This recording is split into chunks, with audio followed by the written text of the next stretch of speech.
So I am the messenger of this. This is our breakout session on architectures, cognitive experiments, and hybrid systems. And it was myself, Greg Jones from DARPA, Tony Lewis, who's here somewhere, I think, Narayan Srinivasa from HRL, Terry Stewart from Waterloo, and Christoph von der Marlsberg from Frankfurt. And the first charge of this was, let me just see if I can help my, nope.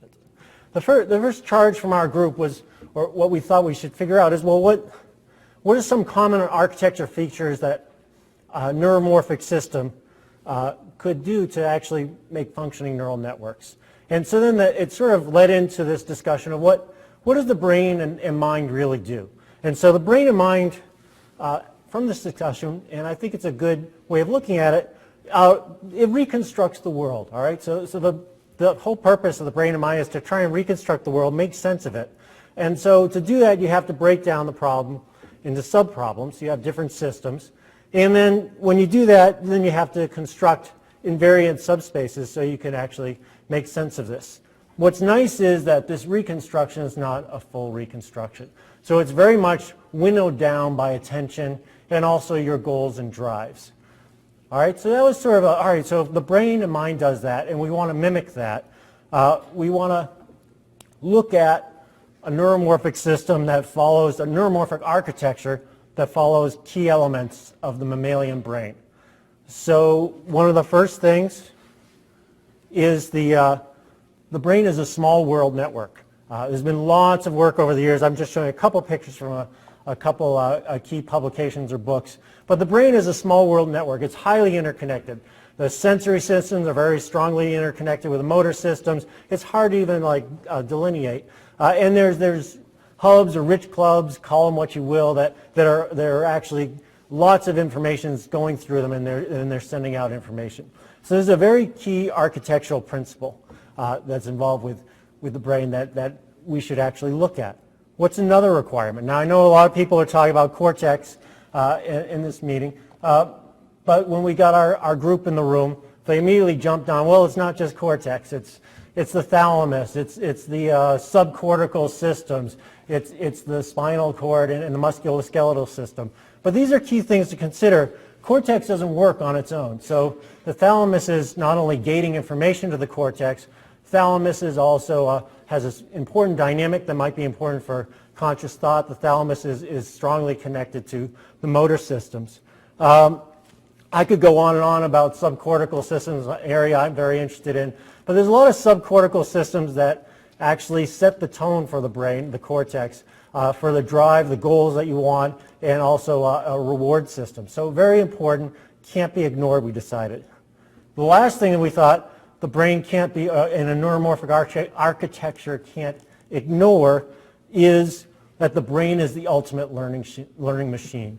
All right, so at all levels, neurons are plastic, synapses are plastic, and it's a powerful concept to be considered, that we can get out of this programming regime and actually allow the system to learn on its own.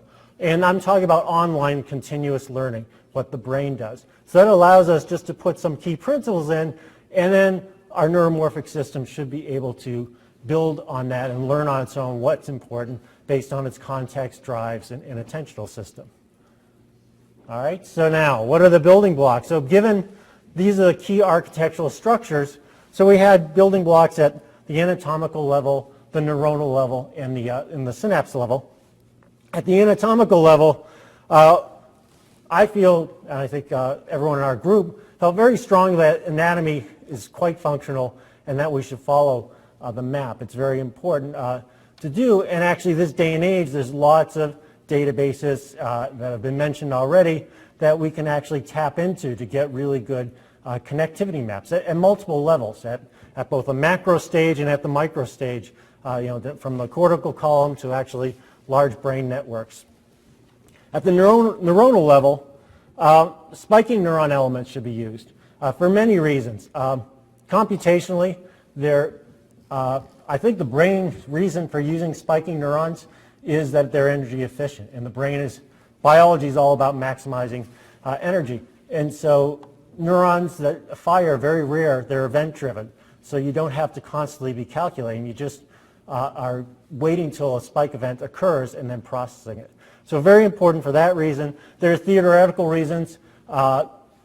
Because it's a spike and the timing between spikes can be quite precise. You get a lot of information processing, maybe an increase in information processing, and there's lots of evidence that the brain is not only using a rate code but also using a temporal code. Then at the synapse level, there needs to be plasticity at the synapse level between pre and postsynaptic cells. There's a lot of postsynaptic kind of learning like LTD, LTP. There's a lot of presynaptic short-term plasticity like short-term facilitation, short-term depression. All of this needs to be a part of this system if we're going to have an online learning, continuous learning system. Okay. Why, just as an aside, because I always get asked this, why use spiking elements or this kind of architecture? Well, actually, what we've just described really fits many of the projects, neuromorphic architecture projects out there. Using a spiking system, you fall into the address event representation, AER. Most systems have a way of putting together maps between different neural areas and between different neurons, so it can tap into the databases. And such a system would lead to a very high connectivity, power efficient, very parallel system. Okay, so that was the neuromorphic architecture that our group came up with, and I think it fits nicely with a lot of the work out there, so I don't think it's too crazy. The next thing we moved on to is what kind of experiments would we do? And we came up with a list, which I hate to say, I've been to so many workshops over the years, and we always seem to come up with the same list, which means either the list is not important or we just are not fulfilling what we always say we should do. And I feel strongly we should do these. There's a whole class of experiments that I think a neuromorphic system should pass first. And there's lots of empirical data to test it. Conditioning experiments, attentional tasks, cognitive map kind of experiments like a Morris water maze or memory map kind of experiments, perception and motor control, bunch of experiments. I did highlight, and our group highlighted, that we should have these in natural environments. We should have these over a wide range of environments. Too often our systems do one or two of these, if you're lucky to, but they're very controlled environments, so they really don't expand beyond the test area. All right, but I think if you could, even though we've said this many times before, if you could actually do these experiments over a wide range of environments showing they're robust, you could come up with some killer applications. And our group came up with several. Yeah, it's actually a good list. So up in here, WALL-E or R2-D2 or even C3PO are cognitive assistants. So they actually would be able to interact with you, actually make sense of the world, reconstruct the world, give you advice, not overload you with data. So that would be an interesting application.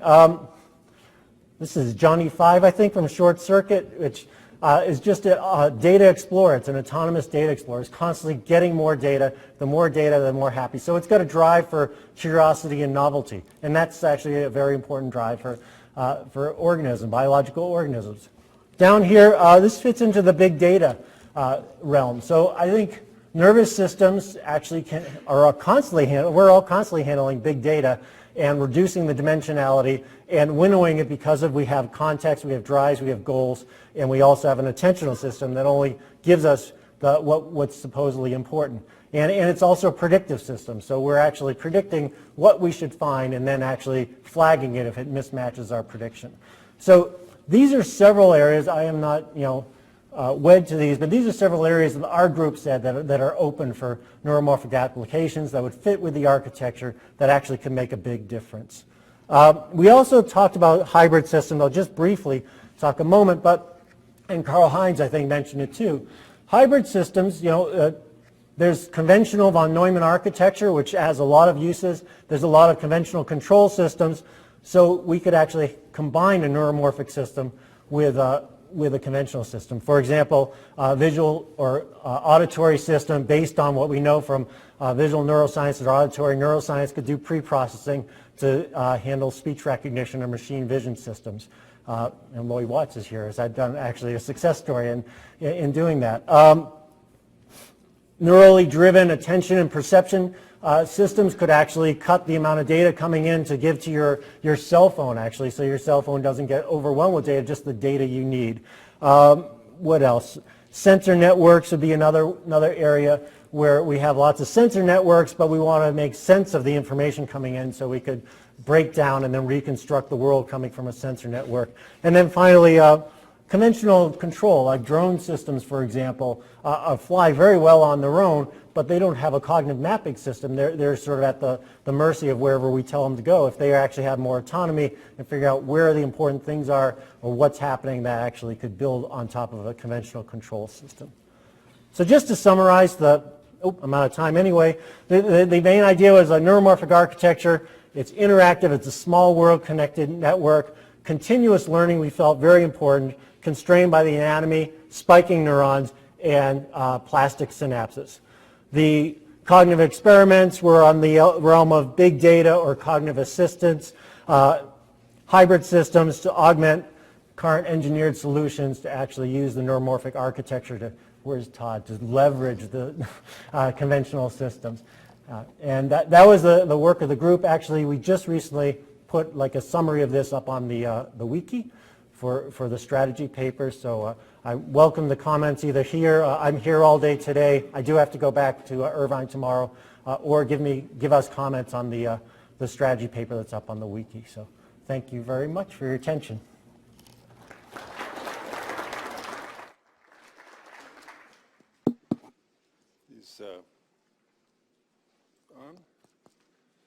I'll just speak loud. So Jeff, so to refer back to the slide where you talked about the architectural elements that the group in Heidelberg thought should be on the table, I wanted to ask, and I know from your own previous work you appreciate this very deeply and have been involved with it, I wanted to ask whether there's any discussion of ways to self-organize the wiring. It seems to be, we're talking about all kinds of implications of wiring as a element of the architecture of neuromorphic systems. Of course, a lot of us would argue that the wiring embeds the function in a lot of ways. It self-organizes biologically.